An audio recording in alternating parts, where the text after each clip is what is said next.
പ്രതിപക്ഷ തൊഴിലാളി സംഘടനകളുടെ നേതൃത്വത്തിൽ സർക്കാർ ജീവനക്കാരും അധ്യാപകരും പണിമുടക്കിനിടെ സംഘർഷം. ഇടത് സംഘടനാ നേതാക്കൾ സമരക്കാരെ പിന്തിരിപ്പിക്കാൻ ശ്രമിച്ചതാണ് സംഘർഷത്തിന് ഇടയാക്കിയത്. DA കുടിശ്ശികയും ശമ്പള പരിഷ്കരണ കുടിശ്ശികയും ക്ഷാമബത്ത കുടിശ്ശികയും അടക്കമുള്ള വിഷയങ്ങൾ ഉന്നയിച്ചുകൊണ്ടാണ് പണിമുടക്കുന്നത്. സംസ്ഥാനങ്ങളെ അപേക്ഷിച്ച് DA കുടിശ്ശികയുള്ള ഏത് സംസ്ഥാനമാണ് കേരളമല്ലാതെ ഉള്ളത്? ഇന്ത്യയിലെ മറ്റ് സംസ്ഥാനങ്ങളെ അപേക്ഷിച്ച് ഏത് സംസ്ഥാനമാണ് ഉള്ളത്?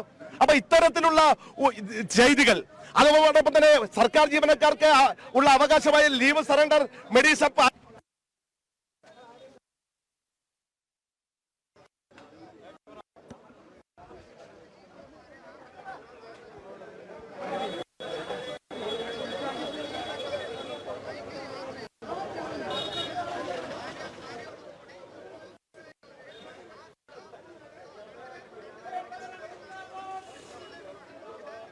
സംഘടനകളുടെ നേതൃത്വത്തിൽ സർക്കാർ ജീവനക്കാരും അധ്യാപകരും പണിമുടക്കുകയാണ്. ഈ പണിമുടക്കിനിടെയാണ് സംഘർഷം ഉണ്ടായിരിക്കുന്നത്. ഇടത് സംഘടനാ നേതാക്കൾ സമരക്കാരെ പിന്തിരിപ്പിക്കാൻ ശ്രമിച്ചതാണ് സംഘർഷത്തിന് ഇടയാക്കിയത്.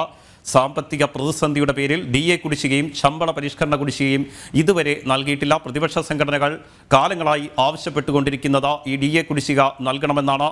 എന്നാൽ ഓരോ തവണയും അതിനുള്ള തീയതി നീട്ടി നൽകിക്കൊണ്ട് മുന്നോട്ട് പോവുകയാണ് ധനവകുപ്പ്. രൂക്ഷമായ സാമ്പത്തിക പ്രതിസന്ധിയാണ് ഇതിന് കാരണമായി മുന്നോട്ട് വെക്കുന്നത്. ശമ്പള പരിഷ്കരണ കുടിശ്ശിക മാത്രമല്ല, ക്ഷാമബത്ത കുടിശ്ശിക അടക്കമുള്ള വിഷയങ്ങൾ പരിഹരിക്കണമെന്ന് ആവശ്യപ്പെട്ടുകൊണ്ടാണ് നിലവിൽ പ്രതിപക്ഷ സംഘടനകൾ ഒറ്റക്കെട്ടായി സമരം ചെയ്യുന്നത്. രാവിലെ മുതൽ തന്നെ സെക്രട്ടേറിയറ്റ് ഉൾപ്പെടെ സ്തംഭിപ്പിച്ചുകൊണ്ടായിരുന്നു പ്രതിഷേധവുമായി സർക്കാർ ജീവനക്കാരും അധ്യാപകരും ഉൾപ്പെടെ മുന്നോട്ട് പോയിരുന്നത്. കൂടുതൽ വിവരങ്ങളുമായി ശ്യാം ചേരുന്നുണ്ട് തിരുവനന്തപുരത്ത് നിന്ന്. ശ്യാം, ഈ വലിയ രീതിയിലുള്ള പ്രതിഷേധം തന്നെയാണ് സർക്കാരിനെതിരെ ഉയർന്നുകൊണ്ടിരിക്കുന്നത്. പ്രത്യേകിച്ചും ഓരോ വർഷവും അവർ ചോദിച്ചുകൊണ്ടിരിക്കുന്നത് ശമ്പള പരിഷ്കരണ കുടിശ്ശിക എപ്പോൾ ലഭിക്കും, ക്ഷാമബത്ത കുടിശ്ശിക എപ്പോൾ ലഭിക്കും എന്നുള്ള വിഷയങ്ങൾ സർക്കാർ ജീവനക്കാർ മുന്നോട്ട് വെച്ചതാണ്. എന്നാൽ ഇതിൽ നിന്ന് കൃത്യമായ മറുപടി നൽകാൻ സർക്കാരിന് കഴിയാത്തൊരു സാഹചര്യമാണ് നിലനിൽക്കുന്നത്. ഇതിൽ പ്രതിഷേധിച്ചുകൊണ്ട് പ്രതിപക്ഷ സംഘടനകൾ ഒറ്റക്കെട്ടായി സമരം ചെയ്യുമ്പോൾ ആ സമരത്തെ കായികമായി നേരിടാനുള്ള ശ്രമമാണോ ഇടത് സംഘടനകൾ നടത്തുന്നത്? രാജീവ്, സെക്രട്ടേറിയറ്റ് അനക്സിൽ ചെറിയ രീതിയിലുള്ള സംഘർഷങ്ങൾ ഉടലെടുത്തിരുന്നു. ഈ ജീവനക്കാർ പണിമുടക്ക് നടത്തുന്ന ആളുകളെ, അതായത് പണിമുടക്കിൽ ഏർപ്പെട്ടിരിക്കുന്ന സംഘടനാ നേതാക്കന്മാരെ തിരിച്ച് പ്രത്യാക്രമണം നടത്തുന്ന നിലയിലേക്ക് എത്തിയ സാഹചര്യത്തിലാണ് പോലീസ് ഇടപെടുന്നത്. നിലവിൽ ഇപ്പോൾ ഫെറ്റോയുടെയും ഒപ്പം തന്നെ ഈ KSPTയുടെ അടക്കമുള്ള സർക്കാരിൽ ഇടത് CIT യൂണിയനിൽ ഉൾപ്പെടാത്ത ബാക്കി എല്ലാ യൂണിയൻ അംഗങ്ങളും യൂണിയൻ തൊഴിലാളികളും എല്ലാം തന്നെ ഇന്ന് ഈ സെക്രട്ടേറിയറ്റിലെ പണിമുടക്കിൽ പങ്കെടുക്കുന്നുണ്ട്. ഈ ക്ഷമാബത്ത കുടിശ്ശിക നൽകുക എന്നതാണ് 2021 മുതൽ ഈ സർക്കാർ ജീവനക്കാരുടെ ക്ഷമാബത്ത കുടിശ്ശിക നൽകിയിട്ടില്ല എന്നുള്ളതാണ് അവർ ഉന്നയിക്കുന്ന പ്രധാനപ്പെട്ട ആരോപണം. ഈ സാഹചര്യത്തിൽ തന്നെയാണ് വലിയ ഒരു പ്രതിഷേധത്തിന് സെക്രട്ടേറിയറ്റിലേക്ക് ജീവനക്കാർ ഇറങ്ങിത്തിരിക്കുന്ന ഒരു സാഹചര്യം ഉണ്ടായത്. ഒപ്പം തന്നെ ലീവ് സറണ്ടർ പ്രസ്താവിക്കുക, പങ്കാളിത്ത പെൻഷൻ പിൻവലിക്കുക തുടങ്ങിയ വിവിധ ആവശ്യങ്ങളാണ് അവർ മുന്നോട്ട് വയ്ക്കുന്നത്. ശമ്പള പെൻഷൻ പരിഷ്കരണ കുടിശ്ശിക അനുവദിക്കുക തുടങ്ങിയ വിവിധ ആവശ്യങ്ങൾ ഉന്നയിച്ചുകൊണ്ടാണ് ഈ ജീവനക്കാർ പണിമുടക്കിലേക്ക് കടക്കുന്ന ഒരു സാഹചര്യമുള്ളത്. എന്തായാലും നിലവിൽ സെക്രട്ടേറിയറ്റിലെ കന്റോൺമെന്റ് ഗേറ്റിലും സെക്രട്ടേറിയറ്റ് അനക്സിലും ചെറിയ രീതിയിലുള്ള സംഘർഷങ്ങൾ ഉണ്ടായി. പക്ഷേ ഉടൻ തന്നെ കന്റോൺമെന്റ് പോലീസ് CA ഷാഫിയുടെ നേതൃത്വത്തിലുള്ള സംഘം സ്ഥലത്തെത്തി ഈ സമരക്കാരെ പിന്തിരിപ്പിക്കുകയും ജീവനക്കാർക്ക്, അതായത് ഈ പണിമുടക്കിൽ പങ്കെടുക്കാത്ത ജീവനക്കാർക്ക് സെക്രട്ടേറിയറ്റിലേക്ക് അനക്സിലേക്കും സുഗമമായി കയറി പോകുന്നതിനുള്ള പാത ഒരുക്കുകയും ചെയ്തിരുന്നു. ഇതോടുകൂടി സംഘർഷത്തിന് ചെറിയ രീതിയിലുള്ള അയവ് വന്നെങ്കിലും ഈ ഇരു വിഭാഗങ്ങളിൽ നിന്നുള്ള തൊഴിലാളികൾ തമ്മിൽ ഉന്തും തള്ളും വാക്കേറ്റവും ഉണ്ടായി. ഇത് പിന്നീട് കൂടുതൽ പോലീസ് സ്ഥലത്തെത്തി പരിശീലിക്കുകയും ചെയ്തിട്ടുണ്ട്. നിലവിലെ സാഹചര്യം ഈ സെക്രട്ടേറിയറ്റ് അനക്സിലെയും മറ്റ് പരിസരങ്ങളിലെയും അന്തരീക്ഷം ശാന്തമാണ്. എന്തായാലും വരും മണിക്കൂറുകളിൽ പ്രതിഷേധം തുടരുമെന്ന് തന്നെയാണ് ഈ സമര അനുകൂലികൾ അറിയിച്ചിട്ടുള്ളത്. എന്തായാലും പണിമുടക്കിൽ ഏകദേശം 40% മുകളിൽ ആളുകൾ സെക്രട്ടേറിയറ്റിൽ, മറ്റ് സർക്കാർ ജീവനക്കാർ 40% ആളുകൾ ഈ സെക്രട്ടേറിയറ്റിൽ നടക്കുന്ന പണിമുടക്കിലും മറ്റ് സർക്കാർ ജീവനക്കാരുടെ സംസ്ഥാനത്ത് ഉടനീളം നടക്കുന്ന ഈ പണിമുടക്കിൽ പങ്കെടുക്കുന്നുണ്ട്. അതുകൊണ്ട് തന്നെ സർക്കാർ ഓഫീസുകളിൽ പ്രവർത്തനം ഭാഗികമായി തടസ്സപ്പെട്ടു എന്ന് വേണം നമുക്ക് ഈ അവസരത്തിൽ മനസ്സിലാകാൻ.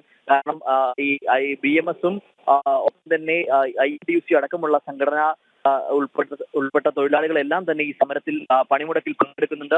അതുകൊണ്ട് തന്നെ ഈ സെക്രട്ടേറിയറ്റ് അടക്കം അനക്സിലെയും അടക്കം പ്രബല ശക്തികളായിട്ടുള്ള NGO അസോസിയേഷനും NGO സംഘം അടക്കമുള്ള തൊഴിലാളി സംഘടനകൾ ഈ പണിമുടക്കിൽ പങ്കെടുക്കുന്ന പശ്ചാത്തലത്തിൽ വലിയ രീതിയിലുള്ള ഒരു തൊഴിലാളികളുടെ സർക്കാർ ജീവനക്കാരുടെ കുറവ് ഓഫീസുകളിൽ കാണുന്നുണ്ട്. എന്തായാലും നിലവിലെ സാഹചര്യത്തിൽ ഈ സർക്കാർ ഓഫീസുകളുടെ പ്രവർത്തനങ്ങളെ അത് കാര്യക്ഷമമായി തന്നെ ബാധിക്കുമെന്ന് തന്നെയാണ് നമുക്ക് മനസ്സിലാക്കുന്നത്. ഈ സെക്രട്ടേറിയറ്റ് അനക്സിലുണ്ടായ സംഘർഷത്തിൽ നിലവിൽ ഇപ്പോൾ ഈ അന്തരീക്ഷം ശാന്തമാണെങ്കിൽ കൂടിയും വരും മണിക്കൂറിൽ പ്രതിഷേധം തുടരുകയാണ്. ഒപ്പം തന്നെ മ്യൂസിയം ഭാഗത്തും ഫെറ്റോയുടെ നേതൃത്വത്തിലുള്ള പ്രതിഷേധം നടക്കുന്നുണ്ട്. എന്തായാലും ഞാനിപ്പോൾ ഉള്ളത് സെക്രട്ടേറിയറ്റിലെ അനക്സ് ഗേറ്റിന്റെ മുന്നിലാണ്. എന്തായാലും ഇവിടുത്തെ നിലവിലെ സാഹചര്യം ശാന്തമാണ്. ഈ പങ്കാളിത്ത പെൻഷൻ പിൻവലിക്കൊപ്പം തന്നെ ക്ഷമാബത്ത കുടിശ്ശിക 18% അനുവദിക്കുക, മറ്റ് സർക്കാർ ജീവനക്കാർ ആവശ്യപ്പെടുന്ന 2021 മുതലുള്ള അവരുടെ ക്ഷമാബത്ത കുടിശ്ശിക അത് പൂർണ്ണമായി നൽകുക, മെഡിസെപ്പ് സർക്കാർ വിഹിതത്തോടെ നടപ്പിലാക്കുക തുടങ്ങിയ വിവിധ ആവശ്യങ്ങൾ ഉന്നയിച്ചുകൊണ്ടാണ് സർക്കാർ ജീവനക്കാർ ഇപ്പോൾ പണിമുടക്കുന്നത്. എന്തായാലും ഈ ഒരു സംഘർഷ സാധ്യതയിലേക്ക് പോയ, അതായത് ഈ ഭരണാനുകൂല സംഘടനകളുടെ നേതാക്കൾ തന്നെ പുറത്തേക്ക് ഇറക്കി വന്ന് ഈ സമരക്കാരെ കയ്യേറ്റം ചെയ്യുന്ന തരത്തിലേക്കുള്ള പ്രശ്നങ്ങളിലേക്ക് പോയിരുന്നു. എന്തായാലും പിന്നീട് ഉടൻ തന്നെ സ്ഥലത്ത് നിന്നും പോലീസ് ഇടപെട്ട് അത് ശാന്തമാക്കുകയും ചെയ്തു അന്തരീക്ഷം. എന്തായാലും നിലവിലെ ശ്യാമ, മുൻപ് UDF സർക്കാരിന്റെ കാലത്ത് പങ്കാളിത്ത പെൻഷൻ നടപ്പാക്കിയപ്പോൾ ഈ പങ്കാളിത്ത പെൻഷൻ പിൻവലിക്കണമെന്ന് ആവശ്യപ്പെട്ടുകൊണ്ട് സമരവുമായി രംഗത്ത് വന്നത് ഇടത് സംഘടനകളാണ്. ആ ഇടത് സംഘടനകൾ തന്നെയാണ് കഴിഞ്ഞ കുറേ നാളുകളായി DA നൽകുന്നില്ല, കഴിഞ്ഞ കുറേ വർഷങ്ങളായി സർക്കാർ ജീവനക്കാരുടെ DA തടഞ്ഞു വെച്ചിരിക്കുകയാണ് സാമ്പത്തിക പ്രതിസന്ധിയുടെ പേരിൽ. മാത്രമല്ല അവർ ഉന്നയിക്കുന്ന മറ്റൊരാവശ്യം പങ്കാളിത്ത പെൻഷൻ പിൻവലിക്കണമെന്നുള്ളതാണ്. മാത്രമല്ല മെഡിസെപ്പ് വലിയ രീതിയിൽ കൊട്ടിഘോഷിച്ച് സർക്കാർ നടപ്പാക്കിയ മെഡിസെപ്പും സർക്കാർ ജീവനക്കാർക്ക് ഒരു പ്രയോജനവുമില്ലാത്ത അവസ്ഥയിലൂടെയാണ് കടന്നു പോകുന്നത്.